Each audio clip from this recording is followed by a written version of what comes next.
أعوذ بالله من الشيطان الرجيم. بسم الله الرحمن الرحيم. الحمد لله رب العالمين. الصلاة والسلام على أشرف الأنبياء والمرسلين خاتم النبيين أبي القاسم محمد وأهل بيته الطيبين الطاهرين المعصومين الذين أذهب الله عنهم الرجس وطهرهم تطهيرا.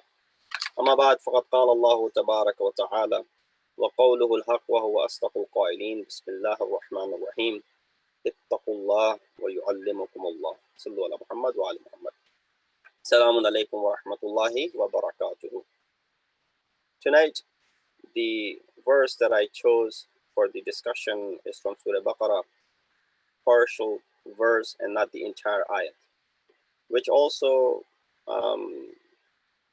is a commonly known phenomena that this ayat talks about, and it talks about the concept of taqwa. This ayat and many such ayat in Quran that emphasize a great deal on self-restraint and piety. In fact, the verse that we recited a couple of nights ago in the opening of this month of Ramadan, istiqbal of this month of Ramadan, also concludes with this exhortation, with this advice that, perform fast so that you may become muttaqi. There's so much emphasis and the relationship that has been seen and shown in ayat of Quran, especially when it comes to Ramadan and when it comes to the performance of fast, how it is a prelude to one becoming a muttaqi. Just to understand this concept, how do we look at this concept of taqwa? That ulama akhlaq have given various examples in order for us to apply and to be able to adopt this lifestyle. They give the example, which is such a beautiful way of looking and explaining to kids especially as to what taqwa is. It says taqwa, or rather your soul, is, like a newborn child. And they compare your soul with the newborn child. Why such a comparison? Because just like a newborn is in need of, muraqabat, looking after, is in need of extra special care, will not be able to survive unless someone was watching over him 24/7. Any move of this newborn could be deadly for him and has to be taken care of from every aspect, from being fed and to be cleaned and all of those things. So they compare your soul with this newborn child. That just how this newborn child has to be protected, especially from the cold and the hot weather, because they're, at that age, will not be able to survive. Yes, when you grow older, you'll be able to survive certain temperatures, but a child who is just born and, will not be able to cope with it. Similarly, so many other aspects of how this child has to be fed. Certain things cannot eat everything. It cannot eat the meal of an elderly because the stomach is not used to it, and it'll be gradual process for this child to grow up and to be able to adjust to different types of food. Similarly, insan kamil is also like that. Our soul, in order for it to reach that perfection, it is not going to happen overnight. And that's why ulama akhlaq have mentioned that in the beginning, you take care of your body, you take care of your ibadat by just being content with wajibat and muharramat. Don't try to impose upon yourself that I want to become muttaqi overnight, that I'm going to perform this action or I'm going to perform that action, and I'm going to gain this, become zahid and ascetic overnight by performing different various amal that are mentioned. No, take it easy. Go like a newborn child goes, and how they are trained, and gradually and slowly they adopt to the lifestyle that they are brought into, and the feeding style, and what the food that they can consume, and all of the other things that they gradually adapt to. Similarly, you and I are the same way. In order for us to reach that kamal, that perfection, it cannot happen while we go ahead and stuff together all these things which are necessary for one to become muttaqi. No, that's why you begin by being content with that which is easily available for you, and you can perform. That means performance of wajibat and refraining from muharramat. These are the two things that are something which has to be in the program of your life. And then as you grow, as you get to a later stage of your life, that's when you become someone, while you can go ahead and apply other things, and you can adopt the mustahabbat, and you can let go of the makruhat, and you don't think about performing those things which are mubah. And at that moment, a person really becomes a muttaqi, and they attain that status which has been mentioned in Quran. So Ramadan is basically the best time to practice taqwa. Since we are already prepared to an extent, Allah subhanahu wa ta'ala gives us this special power, even for an average individual, to abstain from things which are normally allowed for us to, for example, consume or utilize. Therefore, there's a comparison that could be seen in all of the ibadah. In all of the ibadah that we perform, whether it be this daily 5 prayers that we have, whether it be that once in a lifetime journey to perform Hajj, whether it be the fast of the month of Ramadan. You see how these three have so many things that are similar. For example, when it comes to Salat, it begins with Takbiratul Ihram. You begin your Salat, you make the intention, and you say Allahu Akbar. And the moment you say Allahu Akbar, now you're locked in. You're locked in a sense that you cannot do anything else. You're locked in a sense that nothing else should be, your worry. All you should be worrying about is this salat of yours. This is where you're standing in front of that Khaliq al-Haqiqi. When our fourth Imam, Imam Zainul Abidin, I believe is the incident in reference to our fourth Imam or our fifth Imam, that when a child had fallen into a well, and there was this chaos in the house, and when people came to Imam, they said, Imam, you heard all the commotion, yet it did not bother you while you were continuing to perform the salat. Now, obviously, there are rules and regulations. Imam, having that knowledge, knows that he could delay about certain things, and he has, wisdom behind it why he did not come right away. But if you, for example, as a scenario like that happens in front of you, that God forbid that someone has drowned or someone is drowning, yes, you should go ahead and break your salat. Not only for a person, a life which is sacred, even if it's an animal, you should go ahead and break the salat, and you go ahead and save that animal. But Imam والسلام, in that particular incident, because he wanted to give an example, Masumin have done many things in order to set an example. Person said, Imam, you did not turn away from your salat while there was all of this commotion. He said, Kuntu bayna yaday al-jabbar, lamiltu anhu, lamala anhu. That I was, in front of that Khaliq, that Malik, that one who has the attribute of being the Jabbar. And if I was to turn away from him, he would have turned away from me.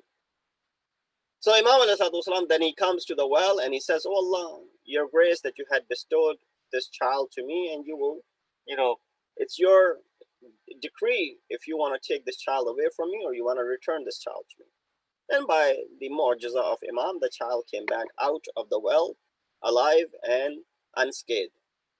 We see that how Imam the emphasis that he laid upon not breaking his salat, that's what happens when we say Allahu Akbar.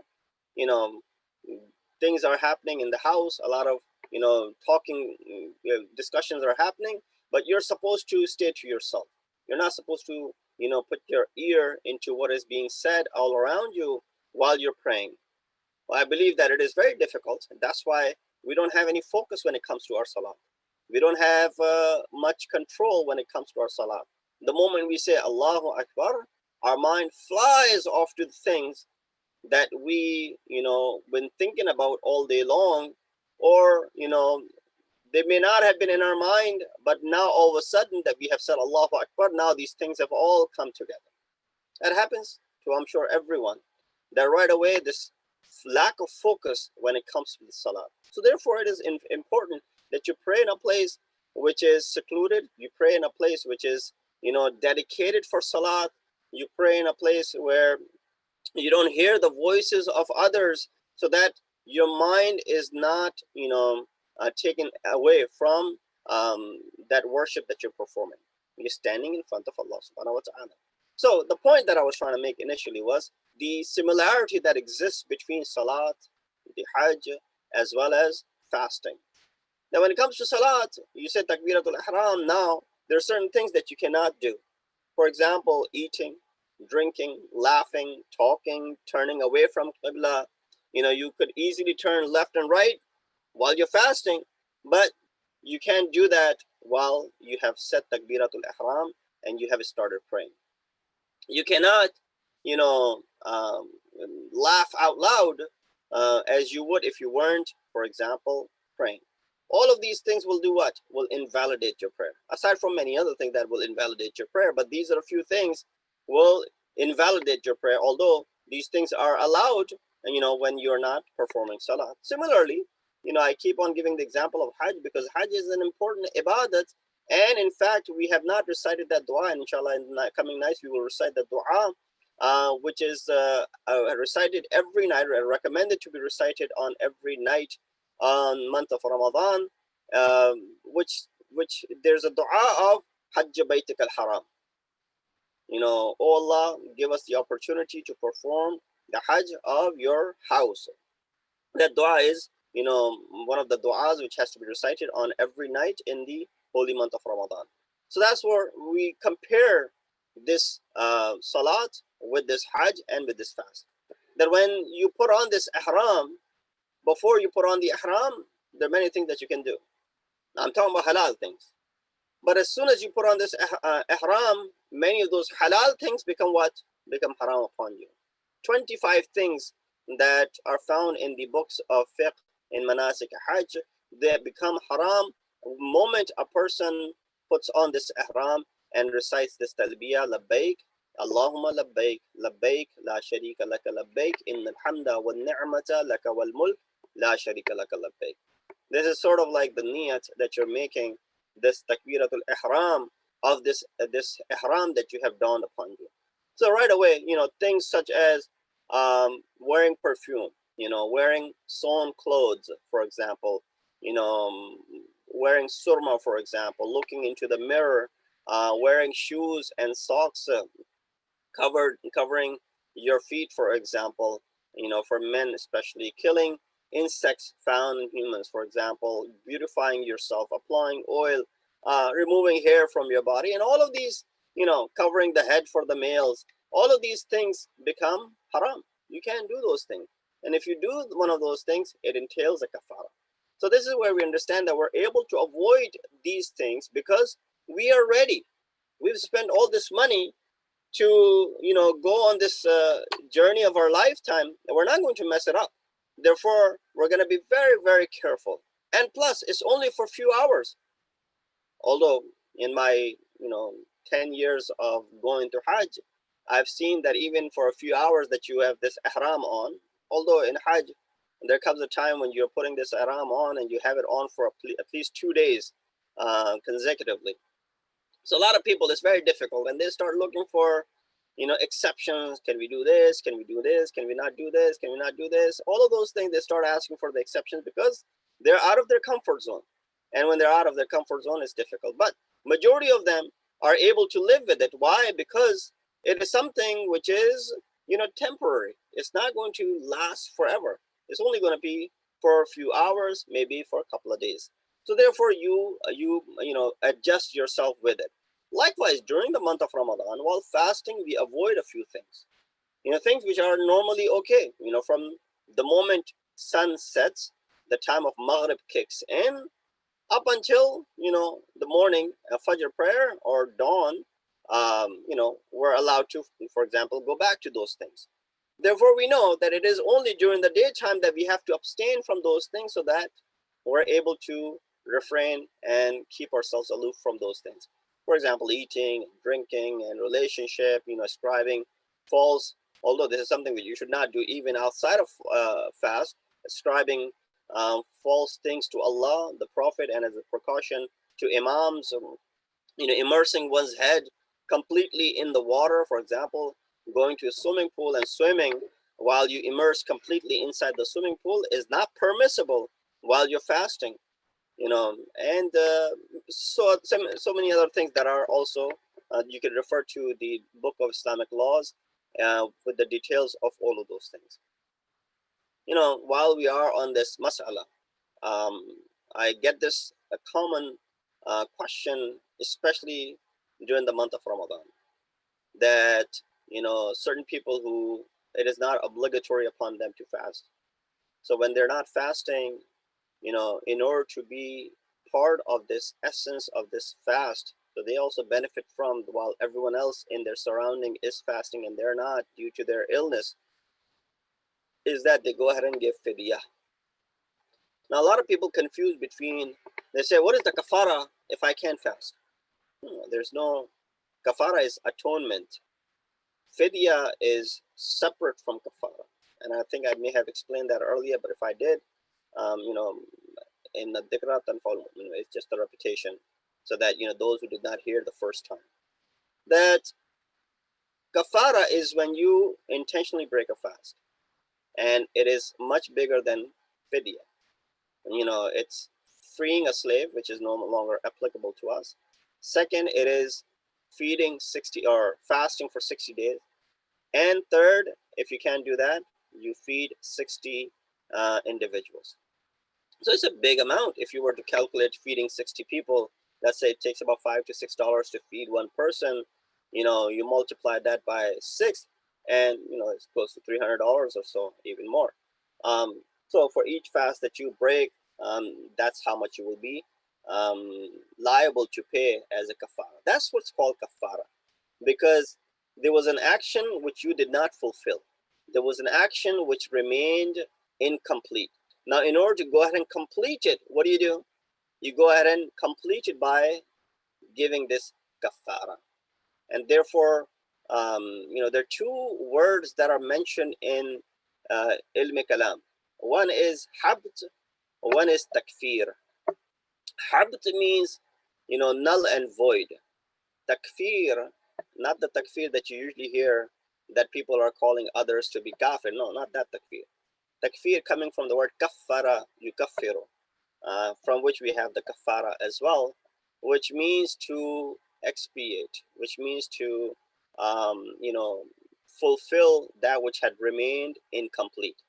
So the example is of habt, that ayat of the initial ayat of Surah Hujurat, where Allah subhanahu wa ta'ala says, you know, Ya ayyuhalladhina amanu la tuqaddimu bayna yadi Allah wa rasulih. And after that, it says, if you were to do so, an tahbata amalukum. If you were to exceed the commands of Allah and venture ahead of the Holy Prophet with all the actions that you have performed, an tahbata amalukum. Your amal will be null and void. If you were to raise your voice over the voice of the Holy Prophet, la tarfa'u aswatakum fawqa sawti an-nabi, your amal will be null and void.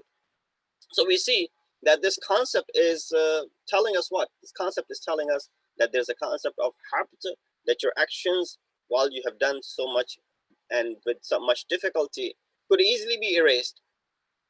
At one point you've done good deed, could easily be erased. Another example of it is that, you know, someone asks you for help. He says, when you do neki to someone, when you help someone out, in Urdu we say neki kar darya mein dal, which means when you do a neki, a righteous act, put it in the vault and forget about it. Don't bring it on your tongue. Don't remind yourself and other that you have done this action for them. The moment you remind and reproach and boast and brag about it, that action becomes what? Null and void. You may have helped someone with $100,000.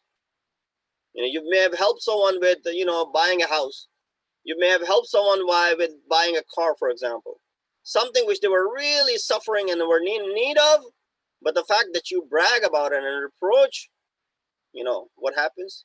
Your amal are null and void. La tubtilu sadaqatikum bil manni wal adha. Do not void, make batil, your charities by constant reminder and reproach and bragging and boasting about it. Qawlun ma'rufun wa maghfiratun khairun min sadaqatin yatba'u al-adha.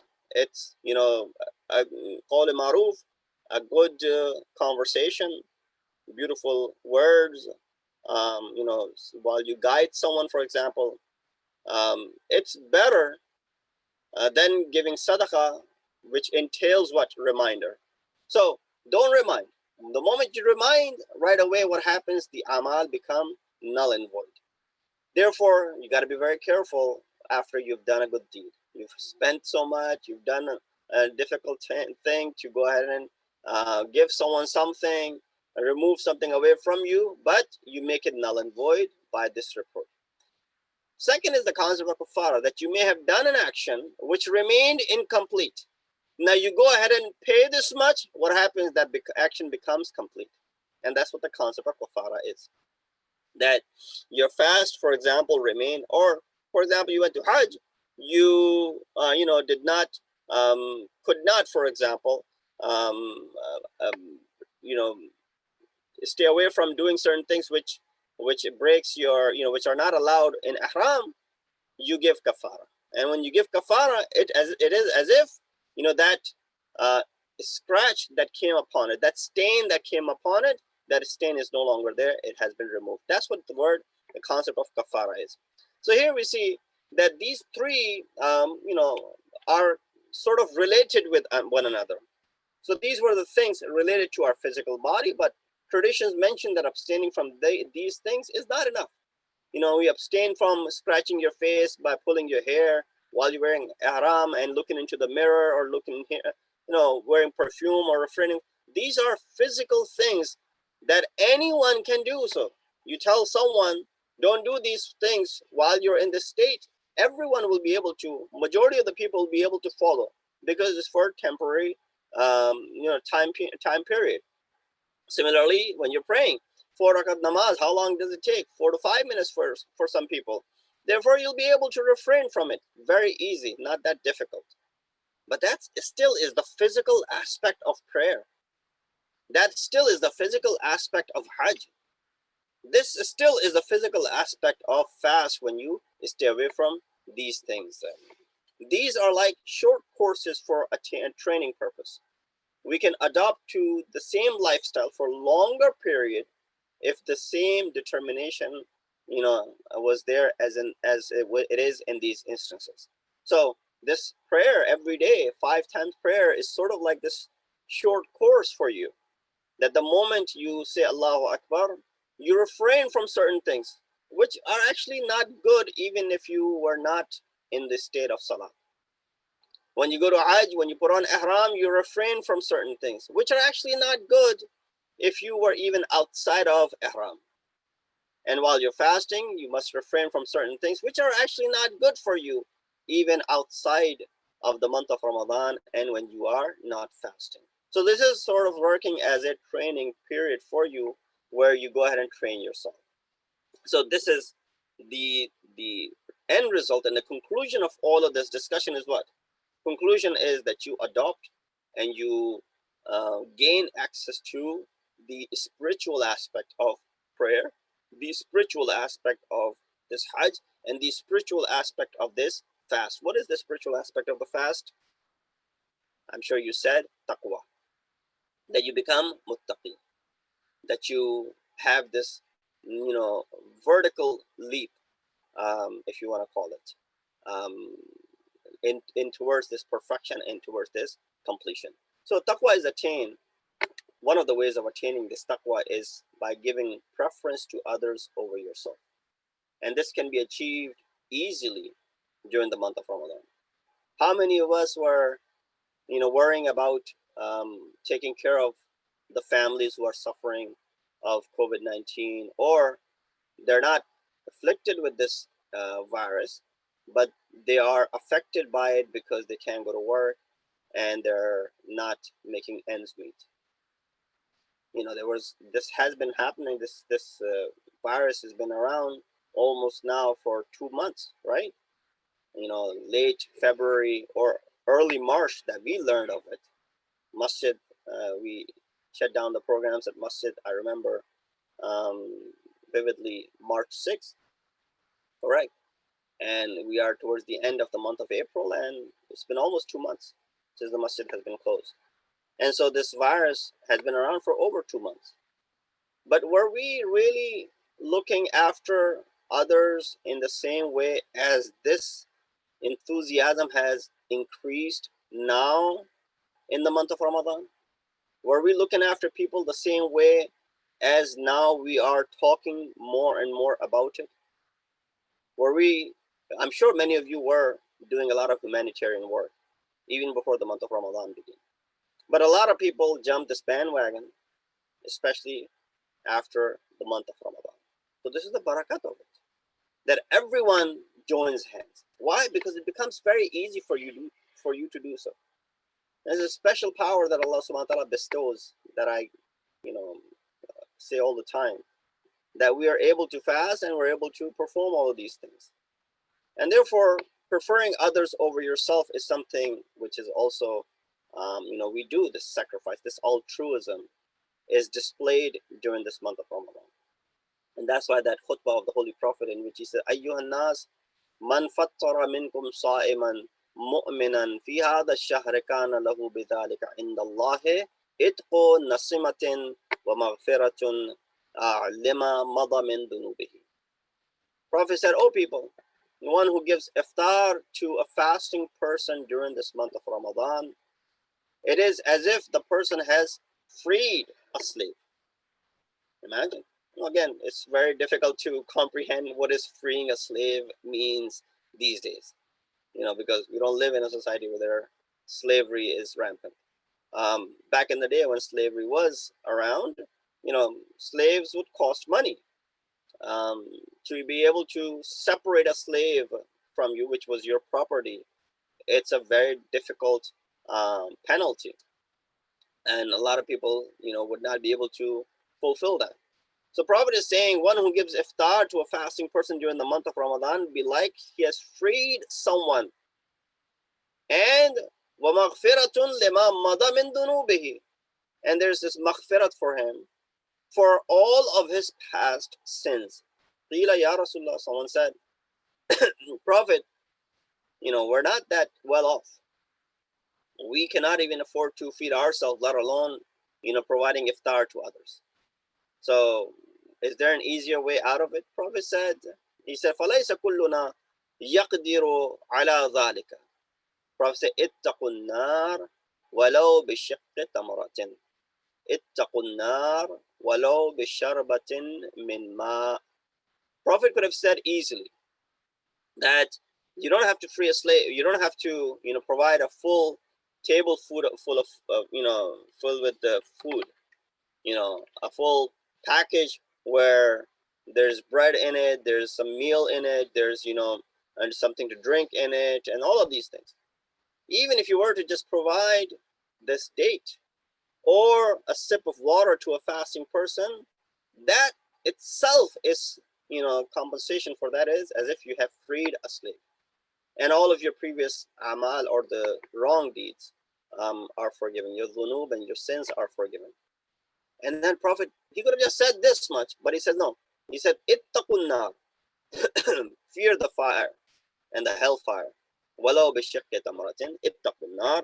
And he repeated that twice. So give iftari to others, especially those who are needy.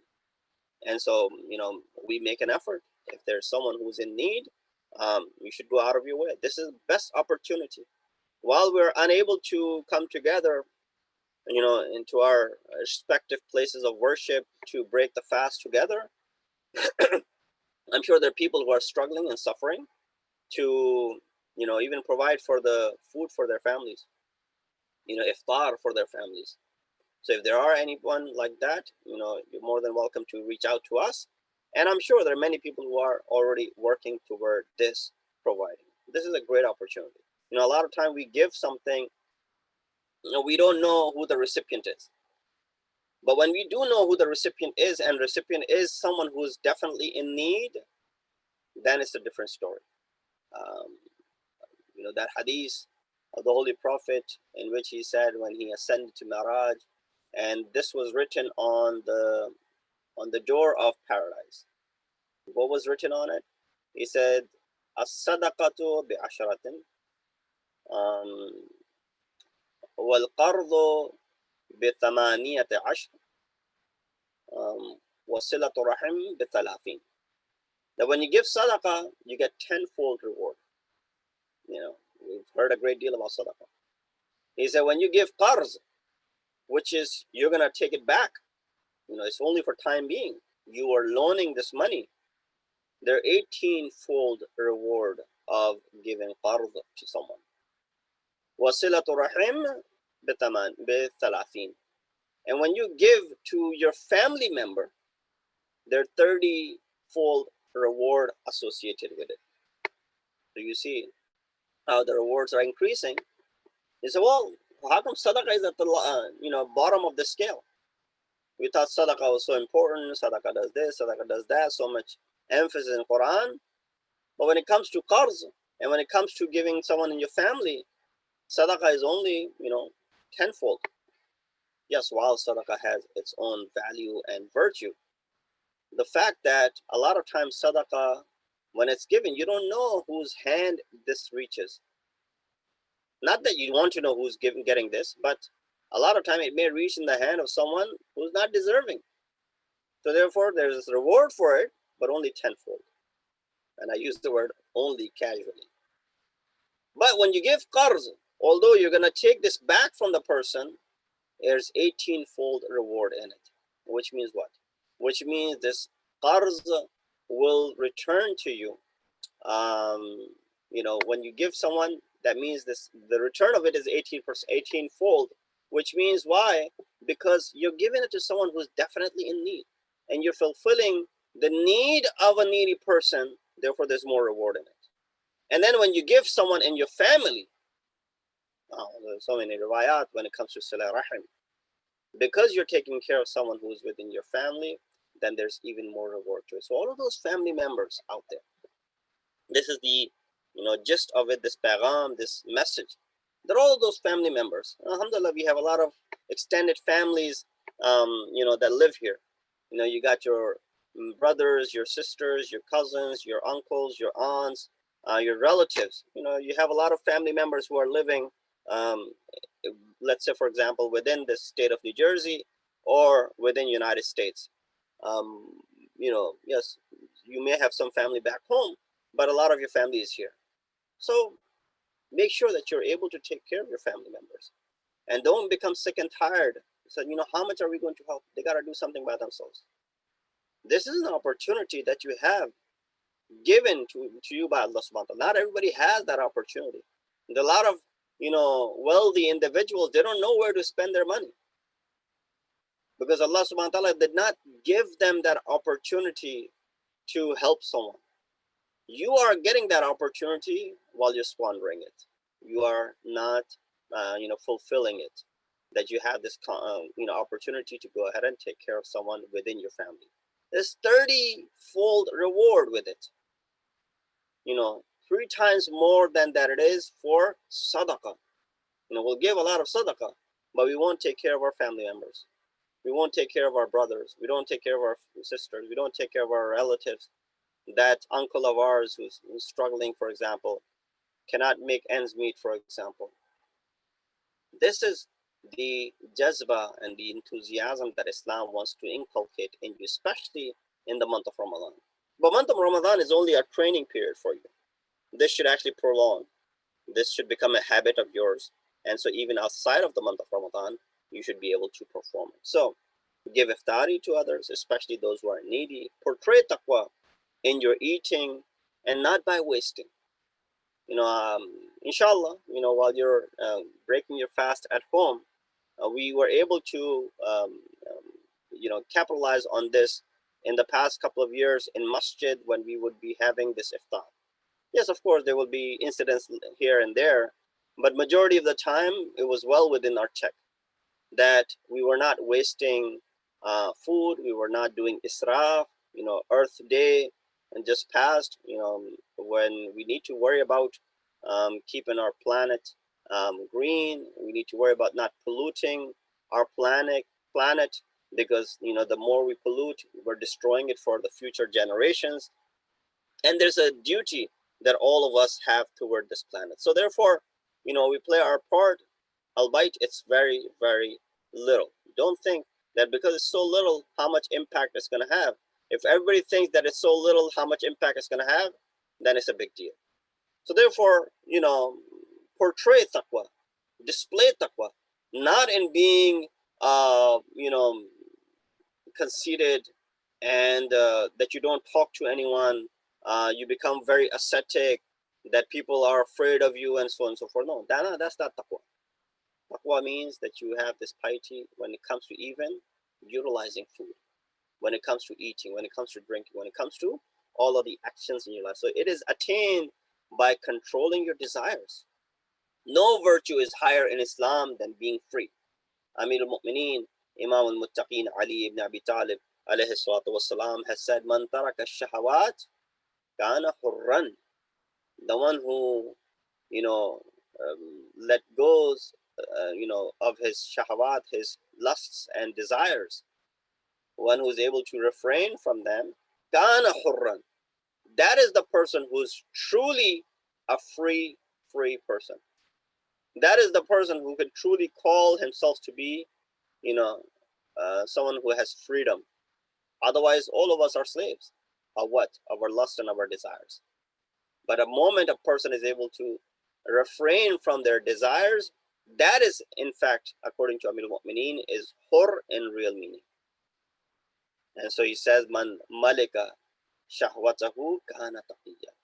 Whoever's able to have tasallut, control over his desires, that indeed is the person who's allowed to be given the title of taqiyya, the one who's muttaqi. So the same way insan owns his or her wealth, and is not owned by it. You own this wealth. This wealth should not be owning you.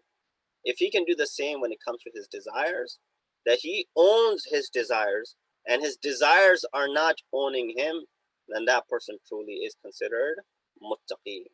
There are many such riwayat from Amir al-Mu'mineen, especially in reference to this, and I'll skip through this as I'm running out of my time. So taqwa is attained by controlling your tongue, by controlling your eyes, controlling your ears from haram, and showing compassion toward orphans. Now, what's the relationship between the two? Now, Prophet said that in his khutbah. He said, وَاحْفَظُوا أَلْسِنَتَكُمْ وَغُضُّوا عَمَّا لَا يَحِلُّ النَّظَرُ إِلَيْهِ أَبْصَارَكُمْ وَعَمَّا لَا يَحِلُّ الْإِسْتِمَاعُ إِلَيْهِ أَسْمَاعَكُمْ وَتَحَنَّنُوا عَلَى أَيْتَامِ النَّاسِ يُتَحَنَّنْ عَلَى أَيْتَامِكُمْ. He said, guard your tongues, close your eyes to that which is not permissible for your sight. Close your ears to that which is forbidden to be heard. Show compassion to the orphans of people, so that compassion may be shown to your orphans. How beautiful that is. That what you do to someone, you can expect the same to be done to you. Yesterday when I was talking about mukafati amal, I forgot to mention this tradition, this story, that one of the companions of Masumin, his name was Sa'id. He was not an ordinary person. When he was brought in front of Hajjaj, who was a mass murderer of the followers of Ahl Bayt, Hajjaj said to him, how do you want to be killed? Because he had summoned him to kill him. He said, kill me how you want to be killed as well. Kill me how you want to be punished by Allah subhanahu wa ta'ala. That means what? That means what you do to me now, unjustly will be done to you in the bargah of Allah subhanahu wa ta'ala, because He's just. Similarly, over here, you show compassion to the orphans of others, and Allah subhanahu wa ta'ala will show compassion to your orphans. In fact, He will make people show compassion to your orphans. So, taqwa is translated as fear, different things to fear from, that are mentioned in Quran. For example, ittaqullah, fear Allah. Ittaqu yawman la tajzi nafsun an nafsin shay'an, fear the day of judgment. Ittaqun nar allati uiddat lil kafirin, fear the fire. Ittaqu fitnatun la tusibanna alladhina walamu minkum khassa, fear the fitna that happens around you. I'll stop over here with these 4 mentions from Quran. Ittaqullah, fear of Allah. Ittaqu yawman, fear of the day of judgment. Ittaqu an-nar allati uiddat lil kafirin, fear the hellfire. Again, day of judgment and hellfire be close. And ittaqu fitnatun, that be fear the fitna, be fearful of that fitna. Ittaqu fitnatan la tusibanna alladhina zalamu minkum khassa, fear from these. From these we can understand that taqwa means fear, safeguarding. Interestingly, Allah subhanahu wa ta'ala counts Himself to be amongst those who are muttaqin. He says, huwa ahlul taqwa, huwa ahlul maghfirah. In fact, inshallah, when the month of Ramadan ends and we perform this Salatul Eid together, the qunut that is recommended, which is to be recited, Allahumma ahlal kibriyai wal azama, wa ahlal jute wal jabarut, wa ahlal affi wal maghfirah, wa ahlal taqwa, wa ahlal taqwa wal maghfirah. That Allah subhanahu wa ta'ala is someone who is ahlal afwi wal maghfirah, and He's ahlal taqwa, that He's muttaqi Himself. So with that, inshallah, we conclude our program tonight. We ask Allah subhanahu wa ta'ala to give us the tawfiq to be able to act upon these ayat and these riwayat, in order to better ourselves, especially during this holy month of Ramadan. We ask Allah subhanahu wa ta'ala to give us the tawfiq to follow the commands and the teachings of Ma'sumin, while we practice this taqwa in this month of Ramadan, which is relatively easier. Inshallah, we continue to practice this even outside of the month of Ramadan.